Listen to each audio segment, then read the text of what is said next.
Hello everyone, Shirley here. Today we're going to look at Fatescribe Roh-Kalo on Mythic difficulty. On the Arms Warrior, of course, this is the standard single target build as usual. I'm going to jump right in here on the pull.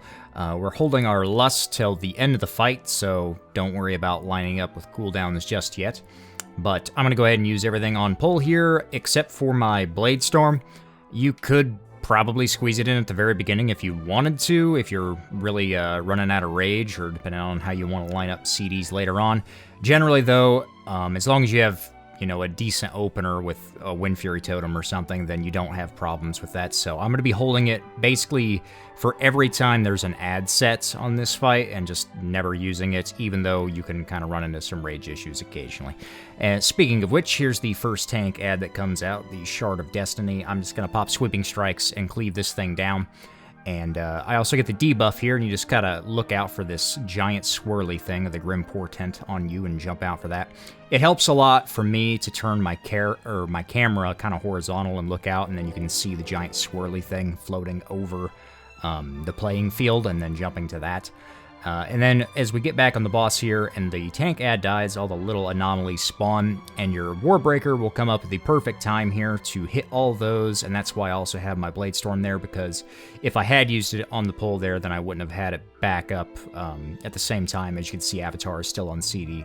So we're actually holding DPS here and getting down this second tank ad, and we don't have big cooldowns for this one, unfortunately, but this is where I'm just going to use my Sweeping Strikes and cleave these down.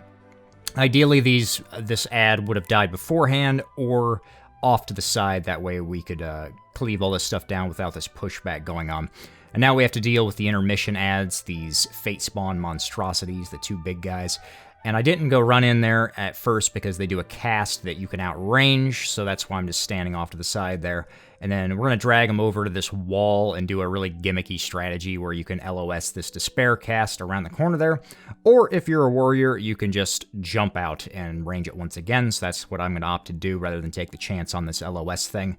And I would have liked to have charged back to these ads right there, but as you can see, that little swirly thing in front of me that goes around the outside of the ring, if you charge back into that, it does a lot of damage. So I didn't want to, take the chance and get too close to that. So that's why I just ran back in there. And once again, once I tucked in on that little corner thing there, that's how I was LOSing that last Despair cast, although we probably could have greeted that and just stuck it out. And as we get into the next phase, back on the boss here, I'm going to go ahead and use my Warbreaker as soon as it comes up. That way I can get it aligned properly once again with my Avatar. Give or take a few seconds. Right here, when I get the bomb debuff, you got to watch out for these little circles that spawn on Mythic mode. I would have liked to have, used your Heroic Leap and, keep uptime on the boss as much as you can, but depending on how you communicate with your raid and where they're going, it could be a little bit dangerous if somebody doesn't run far enough out and you don't have space for it. So I just opted to walk in there and get that down. And then we're going to move the boss into the middle of the room here, and this is just so everybody has an easier time dealing with their debuff of Grim Portents. And cleaving down the tank ad once again. Luckily, we do have Avatar and Warbreaker and Blade Storm, all that jazz for this set of ads right here. So we're going to just pop all that and blow that up real fast. Speaking of which, if you are playing Kyrian or Night Fae, which is the majority of people at this point on this stage of the raid, that's obviously where we're going to be lining up your big CDs.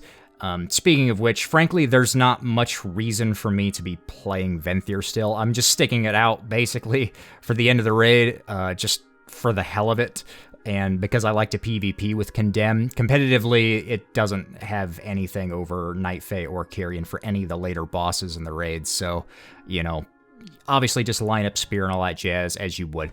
And speaking of which, don't stand in the bomb there like I did. That's obviously bad, get you killed.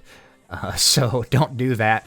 Luckily, I waited for the beams to go out there and then use the battle res, and we're going to get back into the fight. I did have Warbreaker come back up for that and Sweeping Strikes to deal with those next set of ads. And as we get down into the last phase here, we're going to gateway across the room to get back over to this side so we can abuse this little LOS mechanic thing for these ads once again. And before they cast a spare here, we're just kind of staying away. There it is. We got a little weak ore at the top that tells you if you're 45 yards away. I mean, you can pretty much eyeball it if you've been playing the game for a while now.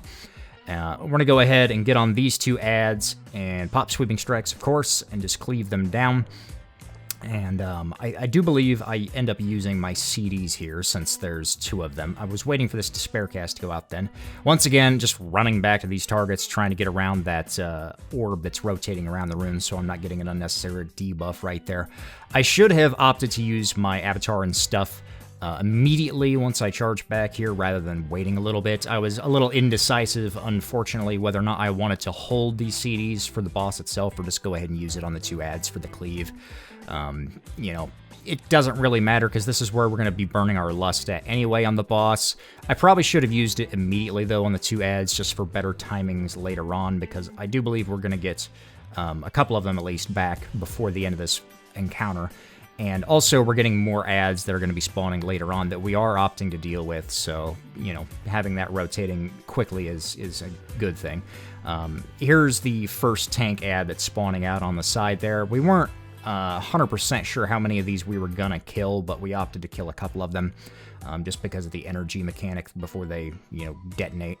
And we're just putting most of the damage on the boss here, though, while Lust is up and waiting for it to come into melee before I really start cleaving it and not charging out or anything like that.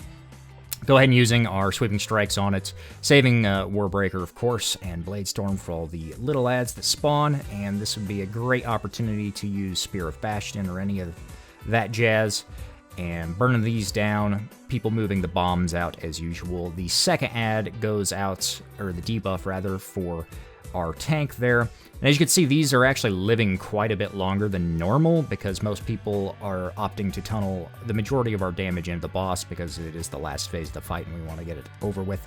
So that's, you know, a good thing, but also another reason why if you're playing Night Fae or Kyrian, that's just more time that pad is going to be happening on these ads right here, so obviously it's a good thing for Warrior.